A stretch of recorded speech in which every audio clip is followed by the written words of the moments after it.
Graça e a paz do Senhor Jesus. Nós vamos meditar hoje sobre um texto que está em Mateus 21, do versículo 17 ao 20.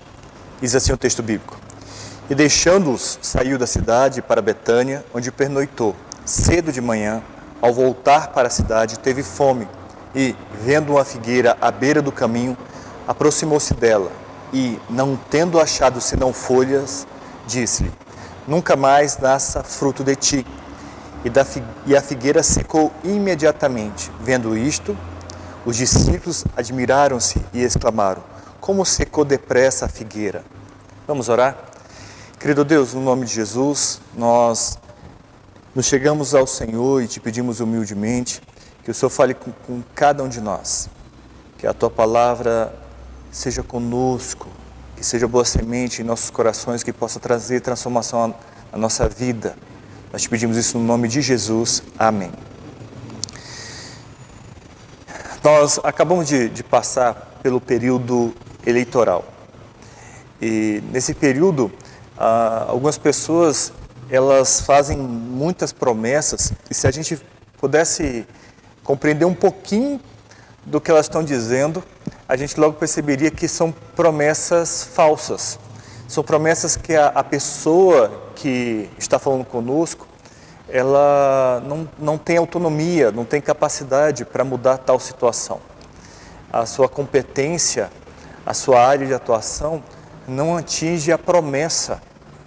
Ela deseja passar uma ideia de uma capacidade, de uma aparência para todos nós, para que possamos ter confiança nela e possamos dar o nosso voto a ela. Isso é muito comum em todos nós, essa vontade de vivermos de aparência. Jesus, ele tem uma experiência com a cidade de Jerusalém. E ele traz nesse momento, um momento um pouco impactante para os discípulos, porque a gente sempre vê Jesus curando as pessoas, sempre vê Jesus trazendo a pessoa para uma vida melhor. Tira o cego de nascença e faz ver. Faz com que aquele que há 38 anos estava numa maca, volta a andar. É Jesus que restaura a adúltera, é Jesus que cessa a hemorragia da mulher, é Jesus que devolve a filha a Jairo, é Jesus que devolve o filho à viúva de Naim. Mas nesse momento a gente se depara com um momento onde Jesus está numa situação e ele tem uma ação que causa impacto. Mas se você olhar para alguns versos anteriores em Mateus, você vai ver que Jesus, ao entrar em Jerusalém, ele decide purificar o templo. Isso está relatado no capítulo 21, do 12 ao 13. E a figueira representava o povo de Israel. A figueira representava nas Escrituras, representa nas Escrituras, o povo que Deus chamou para si. E Deus olha para Jerusalém, a cidade que é chamada Cidade Santa, a cidade onde existe o templo de Deus, onde é símbolo da presença de Deus. É uma cidade que se desviou do caminho, é uma cidade que as suas atitudes não tem nada a ver com a aliança estabelecida por Deus. É uma cidade que vive de aparência. E aí a gente olha para o acontecimento e percebe na figueira. Se você já teve contato com a figueira dá primeiro o fruto e depois as folhas. Para você ter uma noção, a figueira não chega a dar nem flores. Ela dá na sequência, ela dá primeiramente o fruto, já sai o fruto automaticamente e depois vem as folhas. Então, quando você olha para a figueira, você vê que se ela tem folhas, ela tem que ter frutos. E a Bíblia vai dizer que Jesus tem fome e se aproxima daquela figueira que era era frondosa, cheia de folhas. E isso traz para nós, para mim e para você, uma reflexão sobre que talvez eu e você temos a aparência de pessoas que são cristãs, temos a aparência de pessoas que são tementes a Deus, e é só aparência, é uma propaganda enganosa, é algo que induz um e outro a pensar que temos um tipo de vivência diferente. E quantas vezes, né, nós fazemos profissões de fé, dizemos que cremos em um Deus, e a nossa vida é totalmente à parte dessa vida com Deus. Quantas vezes algumas pessoas cristãs nos impressionam pela conversa, pelo modo, pelo jeito de agir, nos chama a atenção pela forma que vão se comportando e vão lidando, dando a ideia para todos nós que são pessoas santas, são pessoas que são comprometidas com a palavra, algumas pessoas que buscam todo o tempo proclamar, que fazem jejum, que fazem oração, onde a Bíblia nos chama para orar em secreto, e estar no quarto, e que ninguém saiba que estamos fazendo jejum. São pessoas que nos admiram pela exposição e pelo muito conhecimento da Bíblia, e são capazes de especular, de se aprofundar teologicamente. Pessoas que demonstram um grande conhecimento doutrinário, mas uma superficialidade de um relacionamento com Deus. Pessoas tão agarradas a um conhecimento, mas totalmente distante de uma vida. Jesus vai dizer que os discípulos deveriam fazer o que os fariseus estavam falando, mas não praticar as obras deles, porque eles estavam muito distantes, estavam longe de conhecer ao Senhor. São profissões de fé que são poderosas aparentemente, mas são infrutíferas. Tais pessoas parecem desafiadas às estações do ano. São figueiras que não produzem frutos, porque naturalmente a figueira produz fruto antes das folhas. Certas pessoas parecem adiantadas em comparação a tantas outras pessoas ao redor, mas isso é só fachada, é só aparência. É um marco muito profundo de, às vezes, ficarmos assustados por essa propaganda que talvez seja tão enganosa, e talvez nós temos um dito que filhinho de peixe, peixinho é, mas filho de cristão, cristão necessariamente não é cristão. Se você olha para a sua vida e vê na sua vida uma vida distante da vivência de Cristo, dos ensinamentos de Cristo, talvez a gente esteja apenas aplicando uma propaganda enganosa. Porque existem pessoas que, quando olhamos para a vida dela, elas ultrapassam as regras do conhecimento comum. Elas, como eu já disse, o figo vem antes, o fruto vem antes. Mas são pessoas que proclamam um fruto que não existe. Tais pessoas, usualmente, elas nos chamam a atenção. Em Marcos 11:14, Jesus viu de longe essa árvore por causa das folhas. E isso faz com que haja uma atração. A atitude dessas pessoas que têm uma propaganda enganosa dentro do cristianismo atrai pessoas, chama a atenção para si. E levam pessoas boas até elas. A Bíblia vai dizer que, se fosse possível, através dos prodígios de pessoas como essas, enganaria até os escolhidos. porque atrai, como atraiu Jesus, porque são pessoas que estão em destaque, trombeteiam as suas ações, a sua espiritualidade, anunciam um fruto que não possuem. Repito, professam a fé, mas têm uma vida totalmente infrutífera.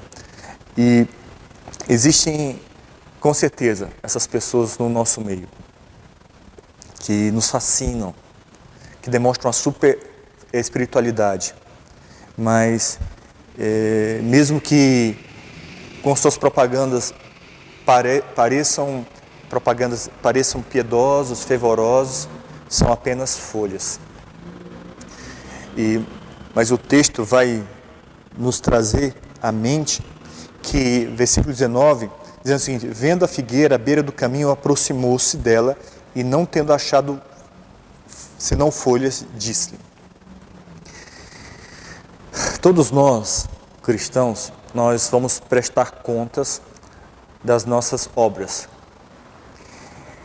Eu e você existimos para dar fruto. Jesus, em João 15, vai dizer que você e eu somos chamados para dar frutos que glorificam a Deus. João vai dizer que para nós, vai falar para nós que nisso nós seríamos conhecidos por demonstrarmos amor um pelo outro. Quando Jesus se aproxima, ele procura o fruto. Lembre que o texto bíblico vai dizer que Jesus não era época, não era o momento. E quando você lê o texto, talvez você chegue à mesma conclusão que a minha quando eu li a primeira vez, que como é que Jesus vai procurar uma coisa fora de época? Mas o escritor bíblico quer dizer que Jesus pode chegar a qualquer momento, fora de época, fora do momento que se espera. E já que eu e você demonstramos, através da aparência, das folhas, ele quer encontrar em nós fruto. E ele vai prescrutar profundamente a nossa vida, para ver se tem fruto, alguma fé, uma fé genuína, algum amor verdadeiro, algum fervor na oração. Se ele não vê fruto, ele não ficará satisfeito. Amor, fervor, oração, fora de época. Jesus tem o direito de procurar isso em você e em mim a qualquer momento, porque Ele é dono, Ele é Senhor de nossas vidas. Ele nos alcançou para um propósito. Lembra o que está escrito em Efésios capítulo 1? Que Ele nos escolheu antes da fundação do mundo para glorificar através de nossas vidas, para adorá-lo.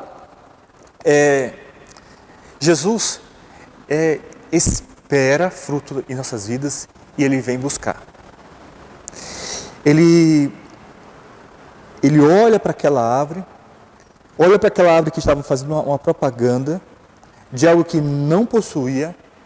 Jesus busca encontrar o fruto, e como eu já coloquei, ele busca procurar o fruto na figueira, que é o povo de Deus. Eu e você somos povo de Deus, ele procura esse fruto em nós. E ele, ao chegar lá, a Bíblia vai dizer que ele tem fome, ele tem um anseio, ele busca frutos, ele busca vida, não aparência. As folhas, a aparência não satisfaz Jesus. Guarde isso. A nossa aparência não satisfaz Jesus. As nossas atitudes para as outras pessoas, fora de uma vivência com Deus, não satisfaz.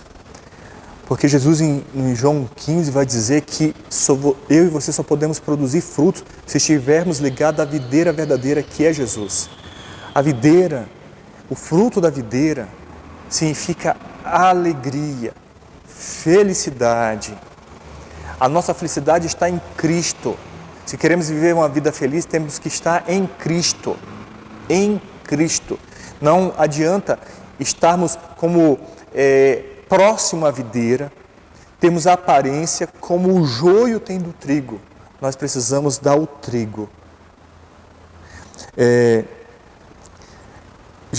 Jesus sente, é um termo delicado, né? Mas Ele espera de mim e de você santidade. Quando Ele se aproxima de nós, Ele se aproxima com um discernimento agudo. E eu preciso trazer de forma muito séria a você, nós não podemos zombar de Deus. Não vos enganeis, de Deus não se zomba. Aquilo que eu e você semeamos, isso nós vamos colher. Se temos semeados no Espírito, colheremos a vida eterna. Mas se estivermos semeando na própria carne, colheremos corrupção. A Ele não podemos enganar. Eu já procurei numa árvore frutos. E é muito decepcionante ver uma árvore tão grande que não se encontra um fruto sequer. Mas Jesus não comete engano. Ele não julga segundo a aparência. Às vezes nós temos uma falsa ideia que Jesus vai aliviar no último momento. Mas tenha por certo que nós servimos a um Deus justo, que executa, Deus Pai executa toda a sua justiça, derrama toda a sua ira por causa do pecado que nós cometemos em cima do próprio Filho. Se Deus não poupou o próprio Filho, Ele não vai poupar a mim e a você. É um convite ao que vive distante de Deus, ao ímpio, aquele que vive de aparência, a mudar de atitude, porque quando mudamos de atitude, nos arrependemos, Deus tem misericórdia de nós. Haverá um dia terrível, como nesse momento, Jesus vai dizer, e tendo achado senão folhas, diz, nunca mais nasça fruto de ti, e a figueira secou imediatamente. Quando a gente olha de forma humana, nós achamos injusto tal atitude, porque era algo viçoso, de muitas folhas verdes, através de uma palavra aquilo seca e o destino daquilo é fogo, só serve para lenha. Mas quando Jesus fala isso, Ele apenas diz o seguinte, continue na mesma situação que você viveu até aqui, infrutífera, morta. Haverá um dia que Jesus voltará e julgará as nossas atitudes. João vai dizer que alguns vão passar pelo fogo e não vai sobrar muita coisa, mas haverá um dia que Jesus virá para julgar. E onde Ele chegar e só encontrar folhas em vez de fruto, Ele tem um julgamento para isso, uma decisão para isso. Quando Jesus pega e fala, permaneça do mesmo jeito, Ele está apenas dizendo o seguinte, você viveu até aqui sem relacionamento comigo. Você viveu até aqui sem arrependimento, sem santidade, sem busca de temer ao Senhor. Então, viva eternamente distante do Senhor. Porque a morte espiritual é o distanciamento, é a separação de Deus. Então, até aqui você decidiu viver assim, separado de Deus, de aparência. Viva eternamente assim. Se eu professo um arrependimento sem tê-lo, é uma mentira.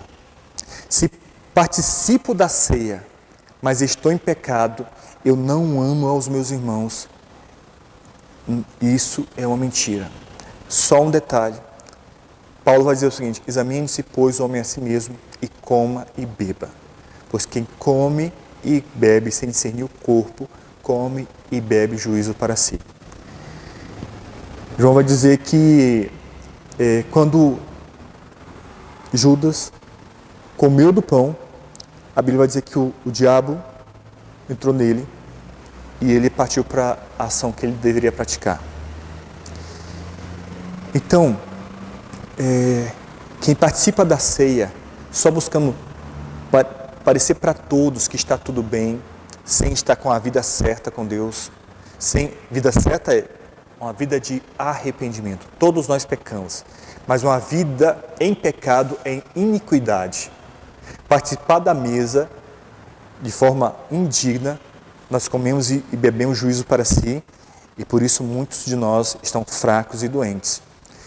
Uma profissão de fé sem a graça divina é uma pompa funerária de uma alma morta.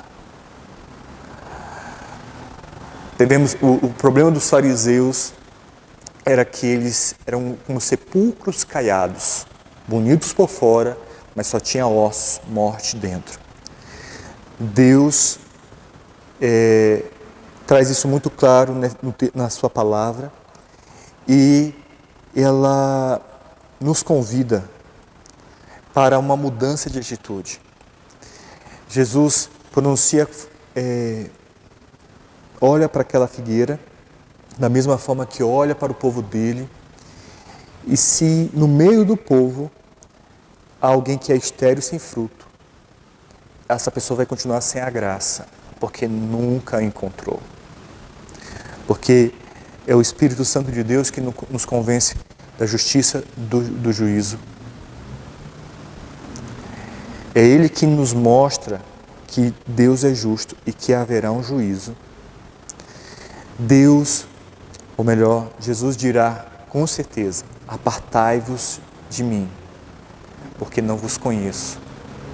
Da mesma forma que Ele, com as portas fechadas, vai dizer para as virgens tolas: eu não conheço você. A Bíblia vai dizer que o imundo continue sendo imundo. Eu quero concluir com a fala de Calvino, que diz assim: nada é mais solicitamente intentado por Satanás do que impregnar nossas mentes ou com dúvidas ou com menosprezo pelo Evangelho. O diabo tenta distorcer o Evangelho, distorcer a palavra de Deus. E Calvino vai dizer isso. E nós vivemos uma cultura que está flexibilizando demais. E as boas notícias, ou melhor, o Evangelho tem a má notícia e a boa notícia. A má notícia: nós pecamos. Estamos destituídos da graça de Deus. Estamos mortos nos nossos delitos e pecados. Há uma boa notícia. A boa notícia é que Cristo, o Deus, se fez carne, habitou entre nós, morreu a nossa morte, ressuscitou e promete que virá nos buscar. O que precisamos fazer? Nos arrepender. Não buscar a aparência, mas ter uma vivência. Estamos conectados com Cristo. Cristo é a boa notícia. Cristo é o Evangelho. Só nele podemos dar o fruto que agrada a Deus. Não vos enganeis. Se você olha para a Bíblia e não encontra o fruto, talvez você não esteja conectado em Cristo. Hoje é dia de arrependimento. Hoje é dia de busca de uma perseverança. Não devemos nos conformar com a nossa vivência. Eu nasci assim, eu sou assim e não vou mudar. Não é opção. Ou melhor, é uma opção. Você pode apenas ter aparência. Mas Jesus virá sem demora. Jesus virá em hora inesperada. E Ele busca encontrar em nós fruto. A outra opção é nos arrepender, porque Ele é gracioso, Ele é misericordioso. É Ele que vai dar o fruto na sua vida. É o Santo Espírito de Deus que vai agir na tua vida para transformar e abençoar outros. Eu quero orar com você. Feche os olhos, por favor. Querido Deus, no nome de Jesus, eu te peço por todos nós que somos povos de Deus, que não nos conformemos, ó Pai, com a aparência de crente, mas que tenhamos uma vivência com Cristo. Que Cristo viva em nós e que sejamos comprometidos de dar o fruto que Cristo espera de nós. que estejamos preparados a todo momento, porque o propósito da nossa vida é adorar a Deus, é glorificar e gozar dele para sempre. E assim fazendo, damos o fruto que Deus deseja de nossas vidas. Nos ajuda, Senhor. Nos ajuda. Nós te pedimos no nome de Jesus. Amém.